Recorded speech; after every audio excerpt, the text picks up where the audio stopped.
अस्सलाम वालेकुम, welcome back to my channel. आज हम एसएसटी बायोकेमिस्ट्री की प्रिपरेशन के लिए क्लास 9th की बायो का जो चैप्टर नंबर 3 है उसका रिमेनिंग जो उसके टॉपिक्स रहते थे उसको हम इंशाल्लाह कवर करेंगे। चैप्टर नेम है सेल एंड टिश्यू और चैप्टर नंबर 4 है ये। थर्ड चैप्टर बायोडाइवर्सिटी को हमने कंप्लीट किया था, उसके बाद फिर ये वाला चैप्टर स्टार्ट किया था और इसके कुछ हाफ चैप्टर हमने कर लिया था और इसके हाफ जो चैप्टर के टॉपिक्स हैं उनको आज हम करेंगे।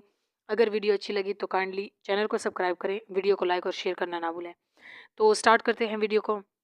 सबसे पहला टॉपिक है सब सेलुलर पार्टिकल। तो सेल थ्योरी जो हमने पढ़ी थी लास्ट लेक्चर में कि सेल की जब डिस्कवरी हुई तो कुछ पॉइंट्स डिफरेंट साइंटिस्ट ने कंपाइल करके हमें दिए थे सेल के बारे में और ऑर्गेनिज्म की कैसे ग्रोथ होती है उसके बारे में। तो यहाँ पर फर्दर उसको एलेबोरेट करने के लिए सब सेलुलर पार्टिकल को डिस्कस किया कि वायरसेस, प्रायंस एंड वायरोड जो हैं ये सेल पर कंपोज नहीं होते, यानी ये कुछ ऐसे ऑर्गेनिजम्स हैं जिनमें, या पीसेस हम कह सकते हैं, पार्टिकल्स हैं जिनमें सेल्स नहीं होते। इनके कुछ करेक्टरिस्टिक्स लिविंग ऑर्गेनिज्म के हैं, जैसे कि ये अपने नंबर को इंक्रीज करते हैं। हम ऑलरेडी आपने कई क्लासेस में पढ़ा होगा कि वायरसेस जो है उनमें कुछ करेक्टरिस्टिक्स लिविंग ऑर्गेनिज्म की हैं, यानी जिंदा चीज़ों की, और कुछ नॉन लिविंग। तो इसके बाद दोबारा से जब हम इसको देखते हैं तो वायरसेस की करेक्टरिस्टिक्स, ये कुछ करेक्टरिस्टिक्स लिविंग ऑर्गेनिज्म की हैं, जैसे ये नंबर में इंक्रीज होते हैं, ये अपने करेक्टर्स को ट्रांसमिट करते हैं दूसरे जनरेशन में। और सब सेलुलर यानी कि कह रहे हैं कि ये पार्टिकल यानी डीएनए, आरएनए या प्रोटीन से बने होते हैं। तो ये कुछ इनके बारे में करेक्टरिस्टिक्स हैं कि कैसे हैं और किस तरह से ये बनते हैं।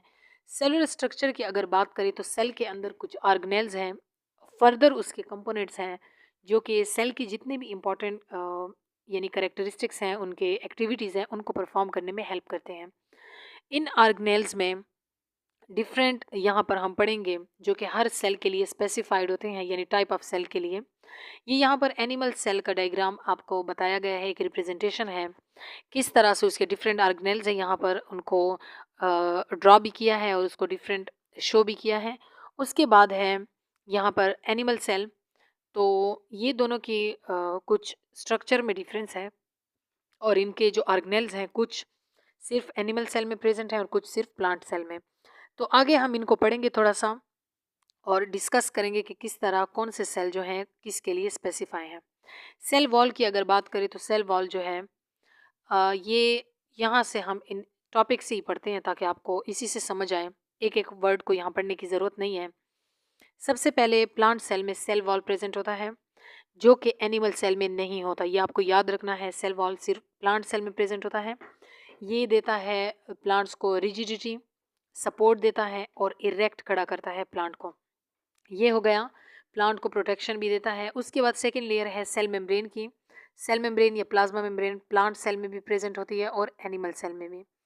तो कंपैरेटिव हम पढ़ेंगे ताकि आपको एक एक पॉइंट क्लियर हो। सेल मेम्ब्रेन जो है परमिएबल मेम्ब्रेन होती है, यानी कुछ चीज़ों को ये अंदर आने देती है जो सेल को रिक्वायर होते हैं।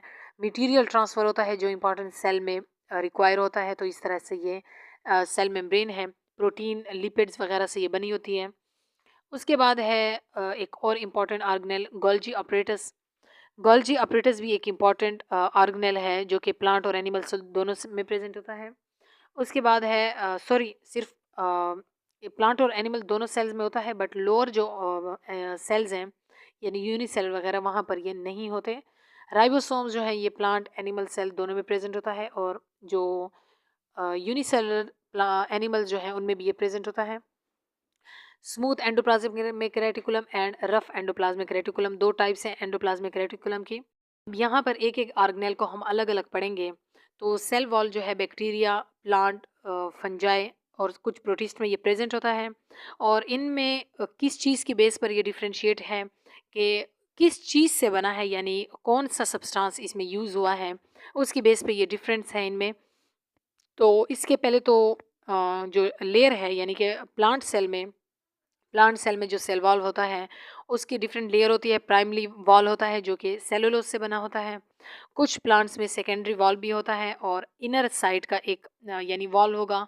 कुछ में ये सेलुलोज, लिग्निन और दूसरे केमिकल से बना होता है। प्रोकैरियोट जो हैं, जो बैक्टीरिया वगैरह हैं, उनका सेल वॉल म्यूरेन यानी पेप्टाइडोग्लाइकन से बना होता है। सिंगल लार्ज मॉलिक्यूल है अमाइनो एसिड और शुगर का, पेप्टाइडो ग्लाइकन की बात हो रही है।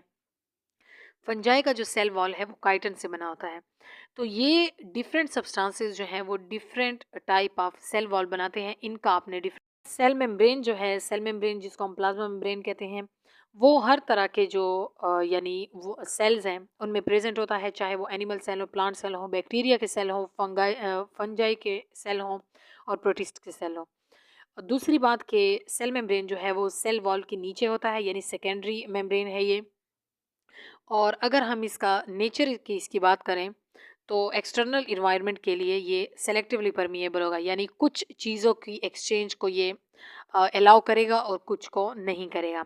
जो चीज़ें सेल को रिक्वायर होंगी अपने मेटाबॉलिक प्रोसेसेस के लिए, चाहे वो फोटोसिंथेसिस हो या एरोबिक रिस्पायरेशन का प्रोसेस हो, तो जो चीज़ें रिक्वायर होंगी उनकी एंट्री ये पॉसिबल बनाएगा।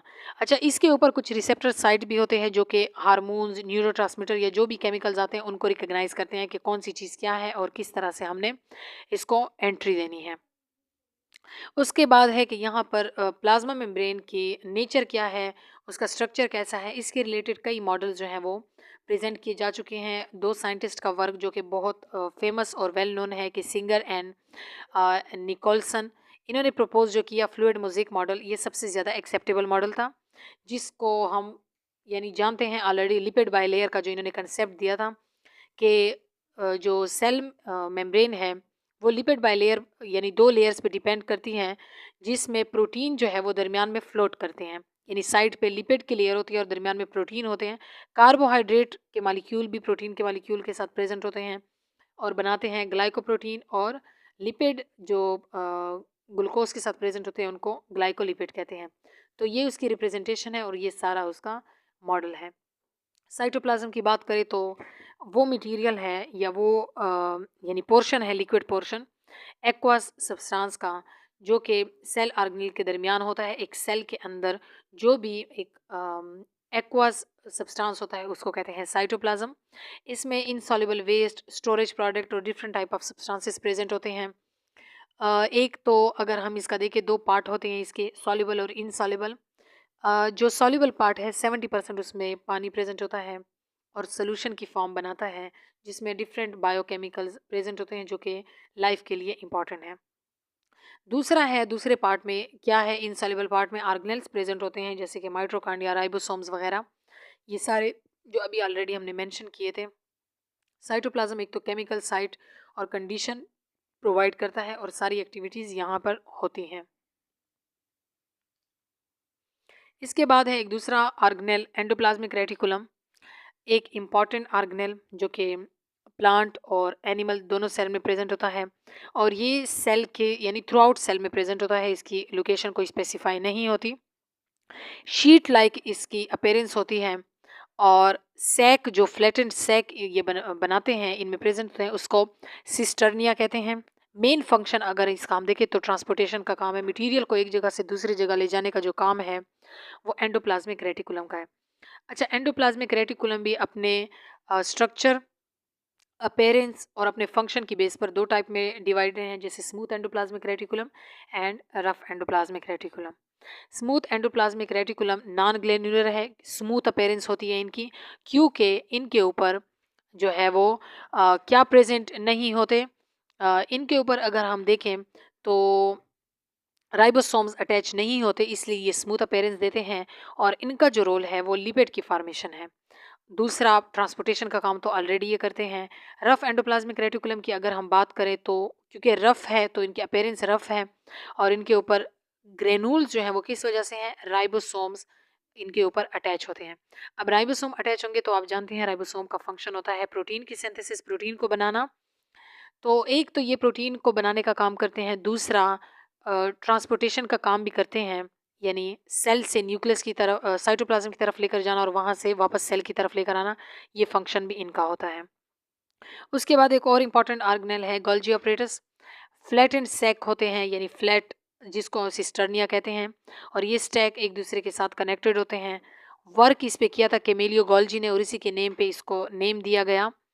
इसका फंक्शन होता है, स्टोरेज का काम है इनका, कि सेक्रीशन को यानी जो यहाँ पर सेक्रीशन आती जाएगी उनको पैक करना, उनका प्रोडक्ट बनाना और उनको स्मॉल स्मॉल राउंड सैक में डिवाइड करना, जैसे गोल्जी वेसल्स यहाँ पर आपको नज़र आ रही है, ये पैकिंग मटेरियल है और इनको साइटोप्लाज्म के दूसरे जगह तक पहुँचाना ट्रांसपोर्टेशन का क्योंकि काम है।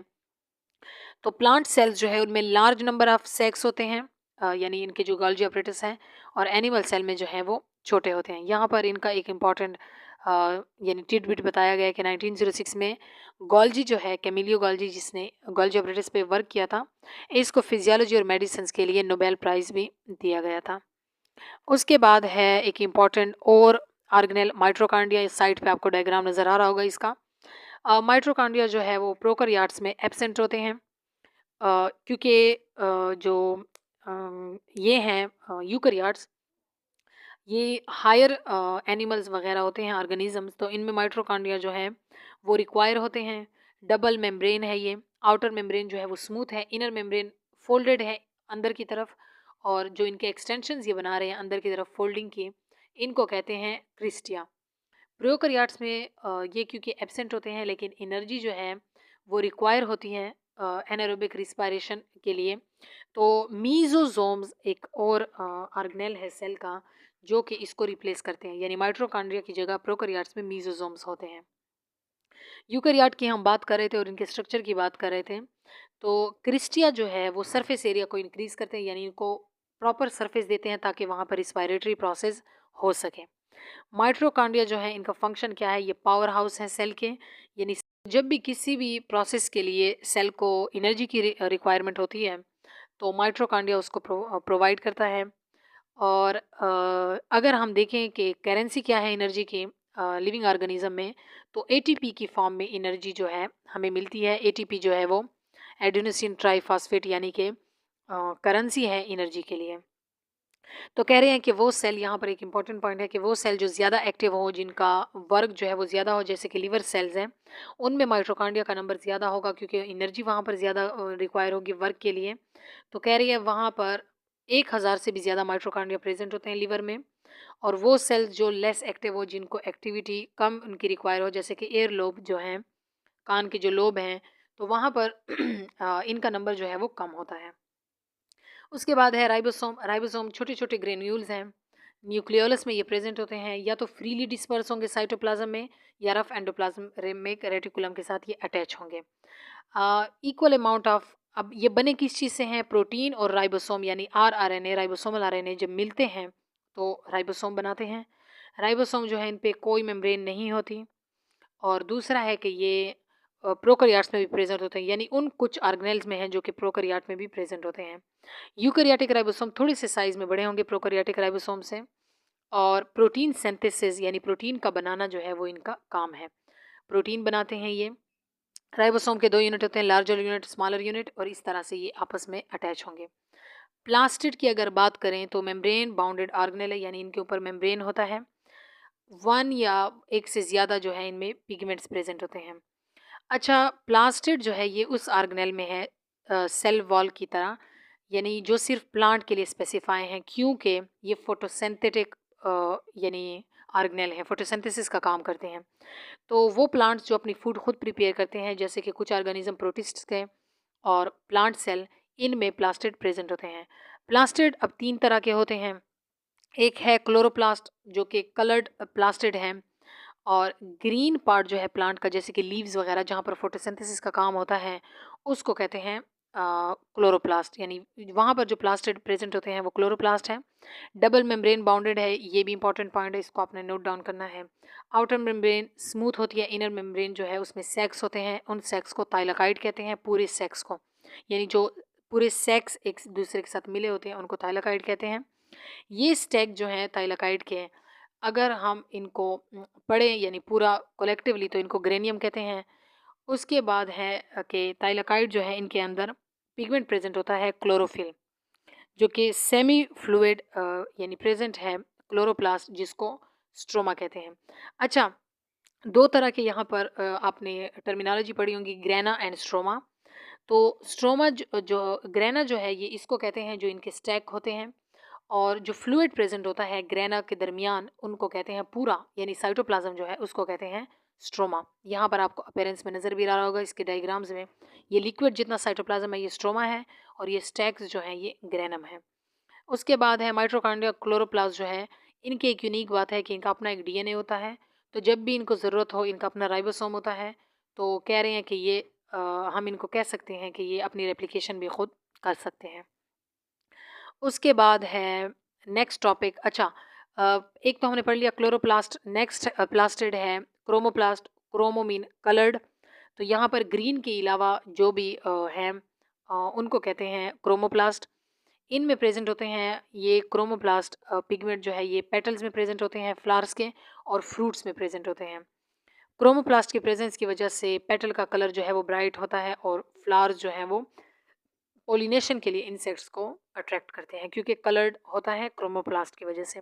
ल्यूकोप्लास्ट जो है ये वो प्लास्टिड है जो कि कलरलेस होता है और प्लांट्स के उन पार्ट्स में प्रेजेंट होता है जो कि फूड स्टोरेज का काम करते हैं, जैसे कि रूट्स।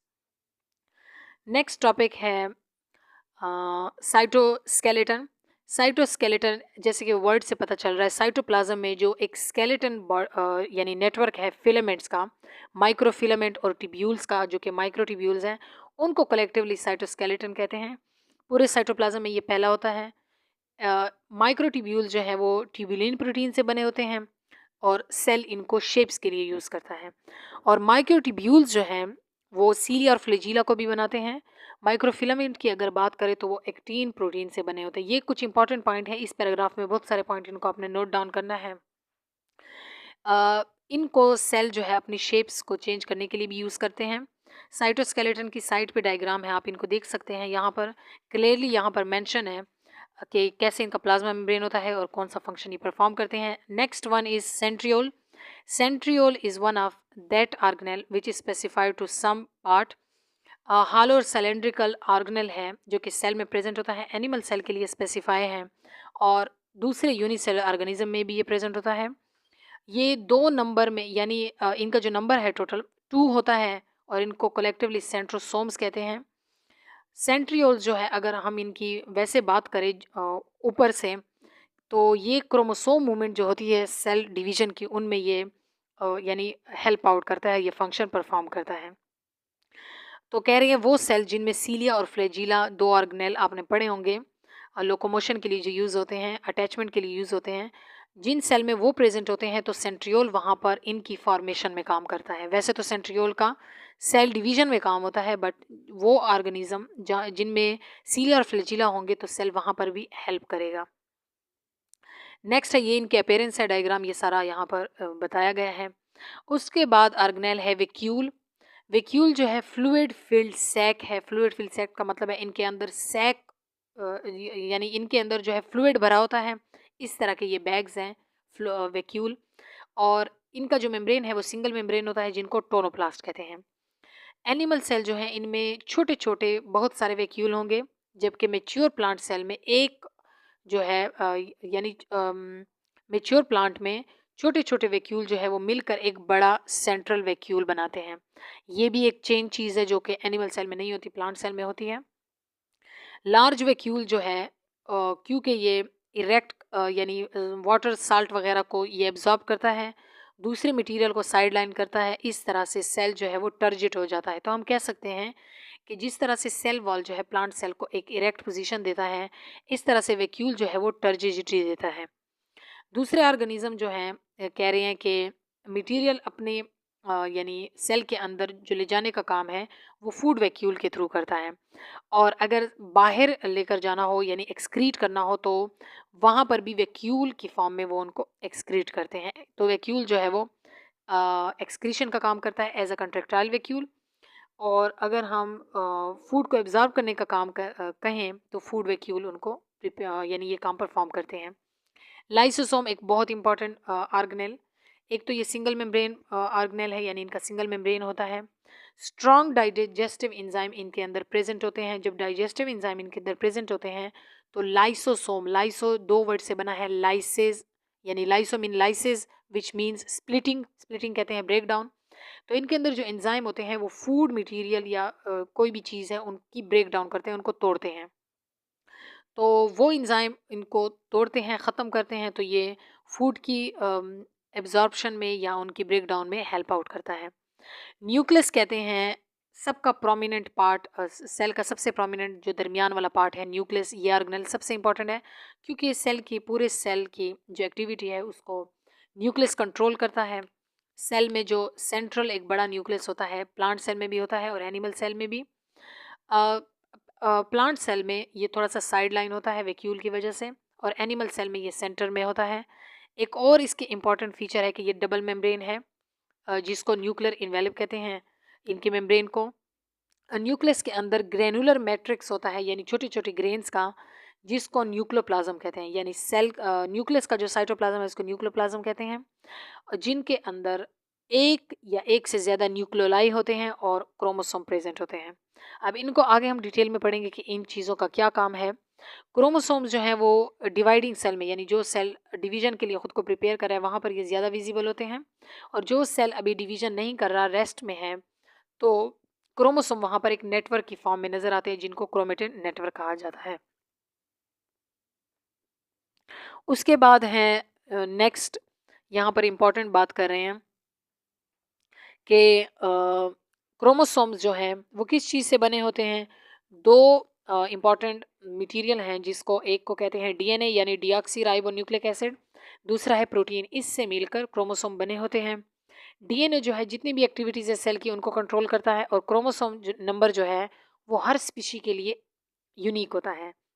जैसे कि ह्यूमंस में 46 नंबर ऑफ क्रोमोसोम, रेडिश में 18 नंबर ऑफ क्रोमोसोम, और अनियन जो है प्याज वगैरह, उनमें 16 नंबर ऑफ क्रोमोसोम्स होते हैं। प्रोकैरियोटिक सेल में प्रोमिनेंट न्यूक्लियस नहीं होता, ना उनका वेल डेवलप न्यूक्लियर मटेरियल होता है, और इसी न्यूक्लियस और उनके न्यूक्लियर मटेरियल की वजह की बेस पर इनको दो टाइप्स में सेल को डिवाइड किया गया है, एक को प्रोकैरियोट और दूसरा यूकैरियोट्स। प्रोकैरियोटिक जो सेल हैं वो सिंपल ऑर्गेनिज्म के सेल हैं, जैसे कि बैक्टीरिया वगैरह। इनमें मेम्ब्रेन बाउंडेड न्यूक्लियस नहीं होता, जबकि यूकैरियोट में हायर ऑर्गेनिज्म आते हैं, तो उनमें न्यूक्लियर मटेरियल प्रेजेंट होता है और एक प्रॉपर डबल मेम्ब्रेन होती है उनकी। प्रोकैरियोट सेल में एक और चीज़ क्या होती है इंपॉर्टेंट, कि मेम्ब्रेन बाउंडेड ऑर्गेनेल यहाँ पर एब्सेंट होते हैं, क्योंकि ये हाईली डेवलप नहीं है ये सेल्स, और यूकैरियोट में मेम्ब्रेन बाउंडेड ऑर्गेनेल्स प्रेजेंट होते हैं। प्रोकैरियोट में राइबोसोम जो है वो स्मॉल साइज़ के होंगे, यूकैरियोट्स में लार्ज साइज़ के होंगे। प्रोकैरियोट में सेल वॉल जो है वो पेप्टाइडोग्लाइकन यानी एक सिंगल लार्ज पॉलीमर जो है अमाइनो एसिड और शुगर का, उससे बने होते हैं, जबकि यूकैरियोट्स में सेल वॉल जो है, प्लांट में अगर बात करें तो सेलुलोज से बने होते हैं, और अगर फंजाई में बात करें तो काइटिन से। प्रोकैरियोट में अगर हम बात करें तो अब सेल जो हैं वो 0.5 नैनोमीटर तक, यानी इतने छोटे होते हैं साइज़ में, और यूकैरियोट में अगर हम देखें तो सेल जो हैं वो लार्ज साइज़ के होते हैं, जैसे 10 to 100 नैनोमीटर। उसके बाद अगर एग्जांपल देखें तो bacteria and cyanobacteria are prokaryote, और जो यूकैरियोट में अगर हम देखें तो protista, fungi, plants and animals आते हैं। इसके बाद है सेल्स और इनकी स्पेसिफिसिटी। सेल का आपको पता है कि सेल जो है अपने फंक्शन और स्ट्रक्चर में बिल्कुल स्पेसिफिक होते हैं, एक ख़ास आर्गन को बनाते हैं और वहाँ पर कोई ख़ास काम परफॉर्म करते हैं। प्लांट में अगर हम देखें जाइलम सेल जो है वो वाटर को ट्रांसपोर्ट का काम करते हैं, फ्लोएम सेल जो है वो फूड की ट्रांसपोर्ट का काम करते हैं। ना ये अपने रोल चेंज करते हैं, ना ये यानी अपने काम में इनस्पेसिफिक हैं। एनिमल सेल में भी ऐसा है, डिफरेंट सेल जो है वो कंबाइन होकर यानी स्पेसिफिक सेल कोई स्पेसिफिक काम करते हैं। इस तरह से ये यहाँ पर एग्जांपल दी गई है कि किस तरह से ये सारे यानी अपने काम में स्पेसिफिक है। उसके बाद है कुछ यहाँ पर इम्पॉर्टेंट टर्मिनोलॉजी की अगर हम बात करें, देखते हैं इसमें और कौन सा इम्पॉर्टेंट टॉपिक है। अच्छा, यहाँ पर है ये कुछ टाइप्स हैं diffusion, osmosis, facilitated diffusion etcetera की। इंशाल्लाह इसको हम नेक्स्ट वीडियो में देखेंगे। तो अगर आपको वीडियो अच्छी लगे तो काइंडली चैनल को सब्सक्राइब करें, वीडियो को लाइक और शेयर करना ना भूलें, और इनकी वीडियो जो है आपको इसके बाद या डिस्क्रिप्शन में आपको लिंक मिल जाएगा, जो इसके बाद के जो टॉपिक्स हैं, तो आपने वहाँ पर ज़रूर चेकआउट करना है। तो टिल नेक्स्ट वीडियो, अल्लाह हाफिज़।